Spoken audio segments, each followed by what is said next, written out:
Hello students, I am Dharmendra Pamicha and I welcome you in this second part of first chapter of class 12th history book, and that is Bricks, Beads and Bones, the Harappan Civilization. In first part we have covered the following points: timeline of the Harappan civilization, geographical extension of the Harappan civilization, subsistence strategies of the Harappan people, agricultural methods, town planning of Mohenjo-daro, citadel and lower town, drainage system, domestic architecture, and the features of the Great Bath.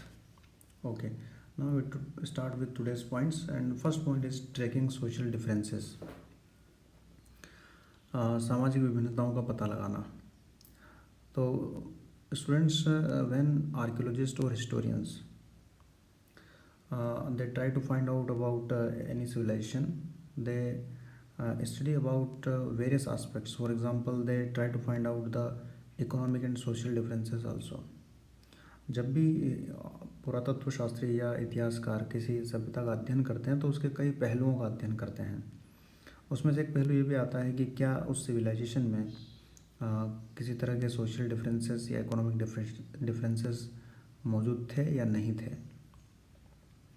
तो अब ये उनका जो पता करने का तरीका है ये डिफरेंट हो सकता है. इसमें कई तरह के मेथड्स को अप्लाई कर सकते हैं. फॉर एग्जांपल, जब हड़प्पन सिविलाइजेशन में ये स्टडी चल रही थी तो उसमें सोशल और इकोनॉमिक डिफरेंसेस पता लगाने के लिए जो मेथड यूज़ किए गए उसमें से दो मेथड्स हमारी बुक में डिस्कस किए गए. हम उन्हीं के बारे में बात करेंगे. एक मेथड तो ये है कि archaeologist and historians they study the burial sites.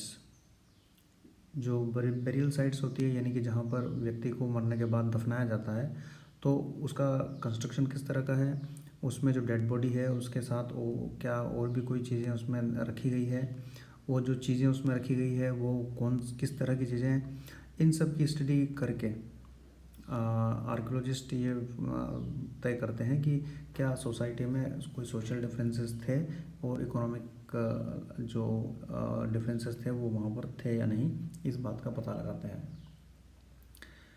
तो जब हम बात करते हैं कि हड़प्पन सिविलाइजेशन में किस तरह की बेरियल साइट्स थी और वहाँ से कौन कौन सी चीज़ें मिलती है, तो हमें ये पता लगता है सबसे पहले तो कि जो डेड बॉडीज़ थी दे वर लेड इन पीट्स. पीट्स का मतलब गड्ढे. जो गड्ढे होते थे उसमें डेड बॉडी को दफनाया जाता था. और कई बार जो डेड बॉडीज़ जो बेरियल साइट्स हैं उनको जब आर्कियोलॉजिस्ट ने एक्सकवेट किया, उनकी खुदाई की, तो उसमें जो डेड बॉडी के रिमेन्स हैं उसके अलावा कई सारे पॉट्स, कभी कभी ऑर्नामेंट्स भी मिले. तो ये प्रैक्टिस ऑलमोस्ट उस समय जितनी सिविलाइजेशन थी उसमें सब में ये थी कि डेड बॉडी के साथ कुछ न कुछ चीज़ें और साथ में दफनाई जाती थी. और उसके पीछे रीज़न ये था कि at that time people believed in after life. मृत्यु के बाद के जीवन में यकीन किया करते थे, तो उन्हें लगता था शायद कि जो मरने वाला व्यक्ति है उसके काम में आने वाली चीज़ें उसके साथ दफना देनी चाहिए. तो हड़प्पा के अंदर कई सारी जो ग्रेव्स हैं, जो बेरियल साइट्स हैं, उसमें से कई तरह के पोर्ट्स वगैरह पर मिले हैं. यहाँ पर एक बेरियल साइट्स आप देख सकते हैं. ये डेड बॉडी के साथ यहाँ पर आप देख सकते हैं कि कुछ पोर्ट्स वगैरह भी यहाँ पर दिखाई दे रहे हैं. इसी तरह से यहाँ भी आप देख सकते हैं कुछ पोर्ट्स वगैरह रखे गए हैं. तो ये जो पोर्ट्स हैं ये किस तरह के हैं, क्या ये ऑर्डिनरी पोर्ट्स हैं या ये कोई बहुत ही लग्जरी आइटम में आते हैं, इसको क्लासिफाई करके भी ये पता लगाया जाता था कि वो जो मरने वाला इंसान था वो किस सोसाइटी या किस इकोनॉमिक क्लास से बिलोंग करता था. लेकिन मोटे तौर पर जनरली हम ये पाते हैं कि हड़प्पन जो बेरियल साइट्स हैं उसमें बहुत महंगी चीज़ें दफनाने का रिवाज नहीं था. ज़्यादातर जो साइट्स हैं, चाहे वो डेड बॉडी किसी महिला की रही हो या पुरुष की रही हो, उसमें ऑर्डिनरी थिंग्स, बहुत ही सामान्य चीज़ें ही दफनाई जाती थी. जैसे हड़प्पा से एक बेरियल साइट से कॉपर मिरर मिला है. यहाँ पर आप देख सकते हैं कॉपर मिरर ये मिला है. एक एक दो साइड से ज़रूर कुछ ऑर्नामेंट्स मिले हैं जो जिसमें जेस्पर के मन के लगे हुए हैं, बीड्स लगे हुए हैं, और उसमें छोटे छोटे कई सारे बीड्स और भी लगे हुए हैं। लेकिन ज़्यादा बड़े पैमाने पर अगर हम बात करें तो हमें महंगे चीज़ें बरील साइड से नहीं मिलती है। चलिए अब दूसरा तरीका देखते हैं। एक तो ये तरीका है सोशल डिफरेंसेस को पता करने का। दूसरा आर्कियोलॉजिस्ट जो पता करते हैं वो जो भी ऑब्जेक्ट्स उस सिविलाइजेशन में यूज़ किए जा रहे थे उनको दो दो पार्ट में डिवाइड करते हैं। एक तो है यूटिलिटेरियन और दूसरी लग्जरीज। यूटिलिटेरियन चीज़ें वो हो गई जो रोज़मर्रा की चीज़ें हैं, जो जिनके बिना काम नहीं चल सकता, जिनको लगभग सभी यूज़ करते हैं। और लग्जरीज वो हो गई जिनको केवल वही लोग यूज़ करते होंगे जिनकी इकोनॉमिक कंडीशन साउंड रही होगी।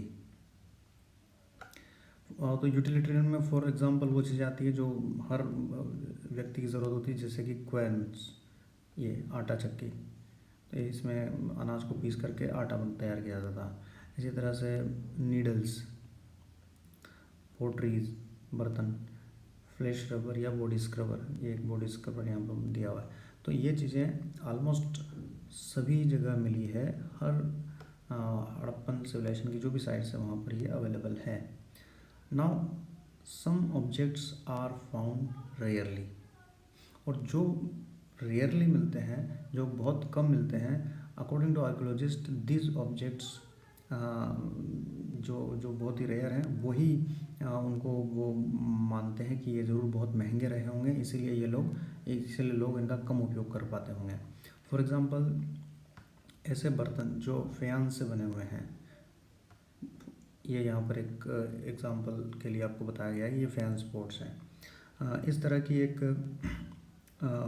बालू या सैंड होती थी जिसमें कलर और ग्लू वगैरह मिला करके और उससे फिर बाद में बर्तन बनाए जाते थे जो काफ़ी लुक में काफ़ी अच्छे दिखते थे। तो इस तरह की जो चीज़ें हैं वो बहुत कम मिलती है, रेयरली मिलती हैं।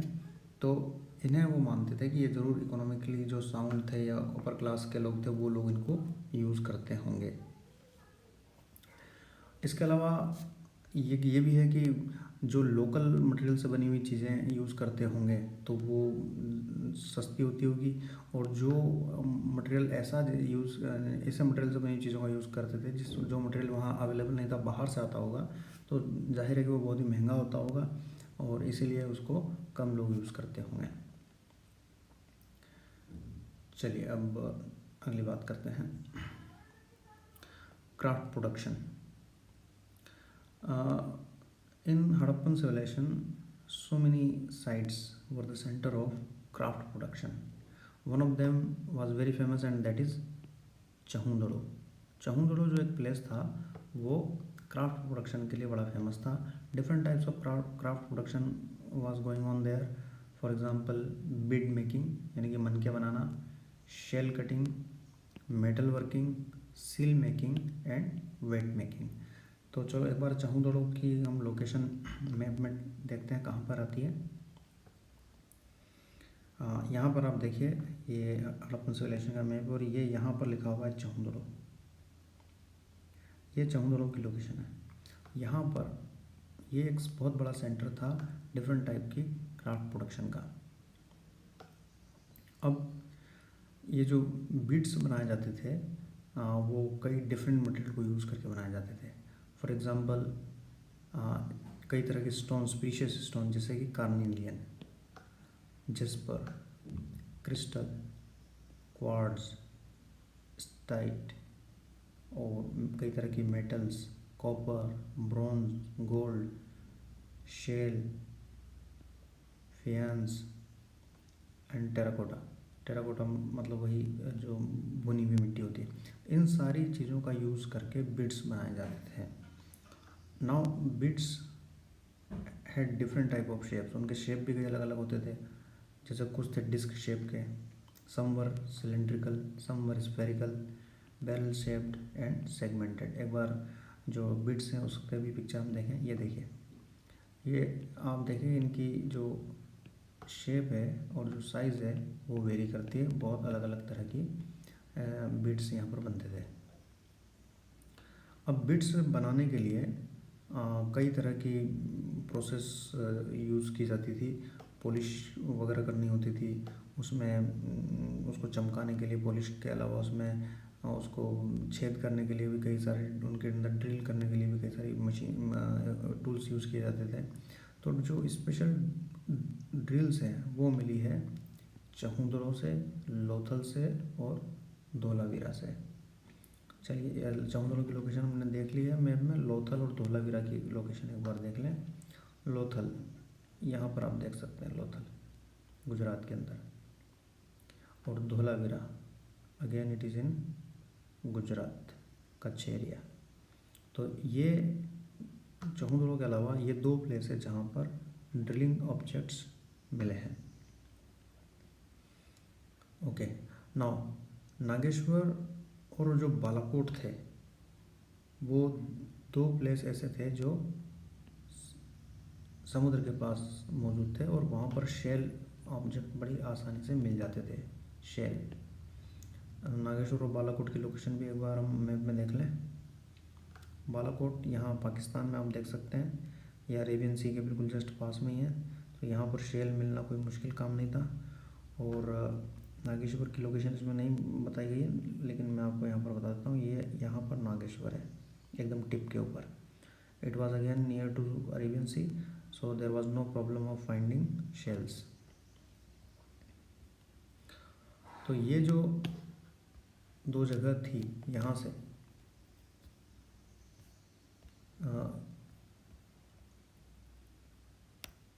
ये नागेश्वर और बालाकोट, यहाँ से शेल ऑब्जेक्ट्स आसानी से मिल जाते थे और यहाँ इनसे रिलेटेड काफ़ी सारी चीज़ें तैयार की जाती थी। अब जो आर्कियोलॉजिस्ट हैं वो क्राफ्ट्स प्रोडक्शन के सेंटर का कैसे पता लगाते, किस जगह पर क्राफ्ट प्रोडक्शन होता था या नहीं होता था, तो उसके लिए वो कुछ चीज़ों को बड़ी ध्यान से देखते हैं। जैसे वहाँ पर अगर किसी जगह पर बहुत ज़्यादा रॉ मटेरियल मिला है, अगर वहाँ पर टूल्स मिले हैं, अनफिनिश्ड ऑब्जेक्ट्स मिले हैं और वेस्ट मटेरियल मिला है, तो इसका मतलब ये हुआ कि that centre was used for any craft production. इस तरह से वो उसकी पहचान कर लेते हैं। अगर ये चीज़ें बहुत ज़्यादा मात्रा में वहाँ पर मिलती है तो इसका मतलब that place was used for craft production. चलिए अब आगे की बात करते हैं। अब अभी हमने जस्ट बात की कि जो ये डिफरेंट तरह की क्राफ्ट प्रोडक्शन करते थे, जिसमें कि हड़प्पन सिविलाइजेशन के लोग काफ़ी आगे थे, तो जो भी रॉ मटेरियल वो यूज़ कर रहे थे, whether it was available in their locality और they are procuring it from somewhere else. तो इसमें दो बातें हैं। कुछ चीज़ों तो हड़प्पन सिविलाइजेशन की जो डिफरेंट साइट्स हैं वहाँ पर इजीली अवेलेबल थी। जैसे अभी हमने देखा कि Nageshwar, Balakot, they were near to sea, so there was no problem of finding shells. लेकिन इसके अलावा काफ़ी सारी चीज़ें ऐसी थी जो वहाँ पर नहीं मिलती थी, जो उन्हें दूसरी जगह से लानी होती थी। या तो इंडियन सब कॉन्टिनेंट से ही वो उसको प्रोक्योर करते थे, या फिर इसके अलावा भी और दूर अरेबियन पेनिनसुला या मेसोपोटामिया, वहाँ से भी ये चीज़ें प्रोक्योर करते थे। तो अब अगली बात ये आती है कि अगर वो बहुत दूर दराज के इलाकों से रॉ मटेरियल मंगवाते थे तो फिर उसका क्या तरीका था, कैसे मंगवाते थे। तो अगर वो लैंड रूट्स यूज़ कर रहे हैं तो बुलक कार्ट्स इस्तेमाल करते थे। उनको बुलक कार्ट्स का यूज़ पता था, क्योंकि हमें कई सारे टॉयज़ मिले हैं जो बुलक कार्ट्स वगैरह जो बनी हुई है उससे पता लगता है। और वो हमने कई तरह की सील देखी जिसमें वो कई जगह बुल और ऑक्स बने हुए हैं, तो उससे पता लगता है कि उनको उसका यूज़ पता था और बुलक कार्ट्स भी वो यूज़ करते थे। इसके अलावा वो वाटर ट्रांसपोर्टेशन का यूज़ भी करते थे। उसमें दो तरह का था, नदियों के ज़रिए भी करते थे, रिवरन रूट्स भी थे उनके, और कोस्टल रूट्स भी थे। यानी कि जो कोस्टल साइट्स थी वहाँ से वो उसके रास्ते से समुद्र में भी दूर दराज के इलाकों में जाते थे और वहाँ से चीज़ें मंगवाते थे। अब हम ये देखते हैं कि कहाँ से वो क्या चीज़ें मंगवाते थे। तो अब ये जो हड़प्पन सिविलाइजेशन में जो लोग थे उन्होंने रॉ मटेरियल की अवेलेबिलिटी को देखते हुए दो तरह से काम किया। एक तो उन्होंने ये किया कि जो उन्होंने साइट्स बनाई, जो उन्होंने सेटलमेंट्स बनाई, बस्तियां बनाई, कुछ बस्तियां उन्होंने ऐसी बनाई जो जहाँ पर रॉ मटेरियल ईजिली मिल जाता था। फॉर एग्जांपल अभी जस्ट हमने बात की नागेश्वर और बालाकोट। नागेश्वर और बालाकोट की लोकेशन अभी हमने मैप में देखी, यहाँ पर आप देखिए ये नागेश्वर यहाँ पर है और ये बालाकोट यहाँ पर है। तो यहाँ सेटलमेंट बनाई इसलिए गई थी क्योंकि यहाँ पर जो समुद्र है उससे शेल आसानी से मिल जाएगी। इसके अलावा शोरतगुई, आपको याद आ रहा होगा शोरतगुई, हमने उसमें एग्रीकल्चरल मेथड में बात की थी। शोरतगुई जहाँ पर कैनल्स के, नहरों के साक्ष्य मिले, तो शोरतगुई जो है वो अफ़गानिस्तान में, और वहाँ पर वो सेटलमेंट बनाने का पीछे एक मकसद ये था कि वहाँ पर लेपिस लजुली यानी कि एक नीले रंग का जो पत्थर है ये यहाँ पर दिया हुआ है, ये बड़ा आसानी से मिल जाता था और इससे भी वो बीड्स वगैरह बनाते थे, ऑर्नामेंट्स बनाते थे। अब लोथल जो था, लोथल की लोकेशन आप देखें, ये लोथल है, उसके पास में यहीं पर भरूच है। तो भरूच से कार्नेलियन आसानी से मिल जाता था। ये कार्नेलियन, ये भी एक प्रीशियस स्टोन है। तो लोथल की लोकेशन, लोथल की जगह होने के पीछे एक वजह ये है कि वहाँ पर कार्नेलियन आसानी से मिलता था सराउंडिंग एरिया से। At the same time steatite was also used, एक तरह का सोप स्टोन था, ये यहाँ पर दिया हुआ है, जिसका यूज़ बीड्स वगैरह बनाने में होता था। तो they use to procure it from south Rajasthan and north Gujarat. तो it was also near to Lothal, तो इसलिए यहाँ पर इसकी पोजीशन रखी गई थी। अब अगर हम मेटल्स की बात करें, ये तो सारे स्टोन्स की बात हुई, अब मेटल्स की बात करें तो मेटल्स में mainly they were using copper, and copper they were obtaining from Rajasthan in Indian सब कॉन्टिनेंट, और अब्रोड की बात करें तो वो ओमान से इसको मंगाते थे। अब जो अब ये ओमान जो है, इसकी लोकेशन को एक बार हम मैप में देखते हैं। ये देखिए यहाँ पर, ये हमारी हड़प्पन सिविलाइजेशन का एरिया है पूरा, और जो ओमान है वो यहाँ पर है। तो ये यहाँ से भी कॉपर प्रोक्योर करते थे। अब इस बात के क्या सबूत है, एविडेंस है कि हम यहाँ से कॉपर प्रोक्योर करते थे? तो उसका सबूत है ये, आप यहाँ पर एक देख सकते हैं विजल, एक बर्तन देख सकते हैं। ये जो बर्तन है ये हड़प्पा का बना हुआ है, हड़प्पन सिविलाइजेशन में ही ये बनता था, लेकिन ये मिला है हमें ओमान से। इसका मतलब ओमान के लोगों में और हड़प्पन सिविलाइजेशन के लोगों में ट्रेड रिलेशंस थे। अब जो मेसोपोटामिया उस समय की एक और बड़ी सिविलाइजेशन थी, जिसके स्क्रिप्ट को हम पढ़ने में कामयाब भी हो गए, तो उसमें ओमान के लिए जो वर्ड यूज़ किया गया है वो मगान यूज़ किया गया है, इसलिए यहाँ पर ओमान के पीछे मगान लिखा हुआ है। इसके अलावा जो ट्रेड होता था वो बहरीन से भी होता था, हड़प्पन सिविलाइजेशन का, और हड़प्पन सिविलाइजेशन के जो बहरीन है उसके लिए मेसोपोटामियन टेक्स्ट में दिलमुन वर्ड यूज का है, ये दिलमुन लिखा हुआ है। और मेसोपोटामियन स्क्रिप्ट में ही जो हड़प्पन साइट्स हैं उनके लिए मेलुहा वर्ड यूज़ किया गया है, और ये भी कहा गया है कि जो मेलुहा के लोग हैं वो सी फेयरर्स हैं, यानी कि समुद्र में यात्रा करने वाले हैं। और इस बात का सबूत हमें कई तरह की सील से भी मिलता है, मोहरों से भी मिलता है। जैसे ये एक हड़प्पन सील है, इसमें आप बोट बनी हुई देख सकते हैं, एक बड़ी सी बोट बनी हुई है। तो इस तरह से वो ट्रेड के लिए सी रूट्स भी यूज़ करते थे और लैंड रूट्स का भी यूज़ करते थे। चलिए आज के लिए इतना ही, और अब आज के जो क्वेश्चंस प्रिपेयर होते हैं वो एक बार आप देख लीजिए। How do archaeologist trace socio economic differences in Harappan society? What are the differences that they notice? List the material used to make beads in the Harappan civilization. Describe the process by which any one of kind bead was made. List the raw material required for craft production in the Harappan civilization and discuss how these might have been obtained. Locate the important site related to craft production on the map of India.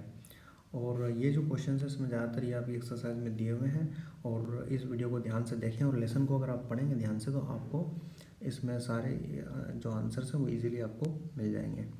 तो चलिए आज के लिए इतना ही, धन्यवाद, आपने ध्यान से सुना उसके लिए। और इसके बाद हम थर्ड वीडियो में, थर्ड पार्ट में हम आगे की डिस्कशन करेंगे। Thank you.